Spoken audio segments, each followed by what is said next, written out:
name is Patty, and I'm usually at the front desk at PhysioWorks, as I'm sure some of you have seen me. I'm actually a registered holistic nutritionist, and today I'm going to be making kale chips from some local organic kale. Kale is really awesome because it grows here all year round, and it's really versatile, so you can put it in salads, soups, pastas, really anything.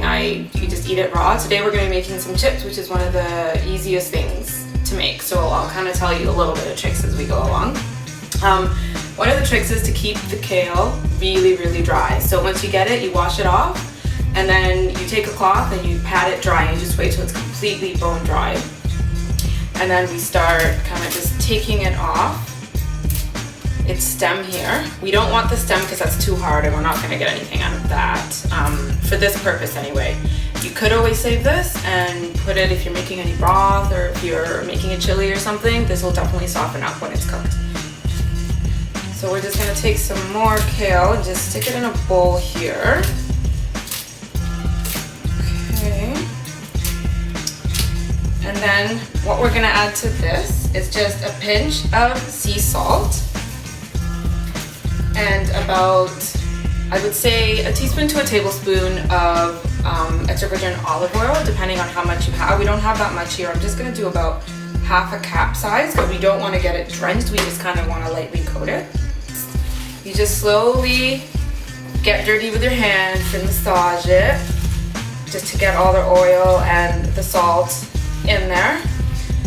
Kale is really awesome because it's really high in all sorts of vitamins like vitamin A, vitamin C, iron, calcium, believe it or not. And you just want to massage it till you get everything a little bit just soaked with the olive oil. You want to put some love into your food. I know someone that actually, when she makes food, especially if she's playing with it, she actually whispers love into it. Apparently it makes it taste better. You don't have to do that, but you can if you want to. So after it's all nicely coated, we're going to take a cookie sheet, and I use parchment paper. You could use wax paper as well, but parchment paper is definitely the best that I found that works. It doesn't really stick onto that. And we're just going to spread it on here. Okay, so we're just going to basically just give them room. You don't want to put them too close together or too far apart, but you just give them room so they can kind of breathe, and they will shrink a little bit too.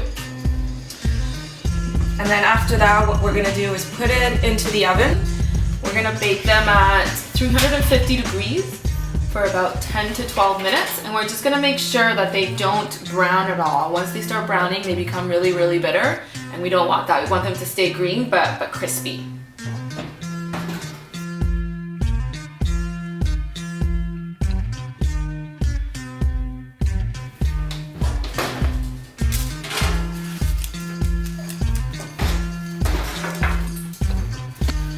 So now these are done, and we took them out of the oven. They actually took a little bit under 10 minutes, so I would say about 8 or 9 depending on your oven. So just that's why we keep watching them so they don't brown. And we're just going to take these and put them into a bowl. And now you can either just eat them like this, they're pretty delicious, or you can season them. You can use just a little more salt or pepper or turmeric or nutritional yeast, paprika, any kind of spice that you want. What I'm going to use today is I have some sea kelp, some organic sea kelp. I'm just going to put a little bit in there and then just mix it around. Sea kelp is really high in iodine, that's why I'm putting this on here. And it's also pretty tasty. And then it's ready to eat. Pretty good.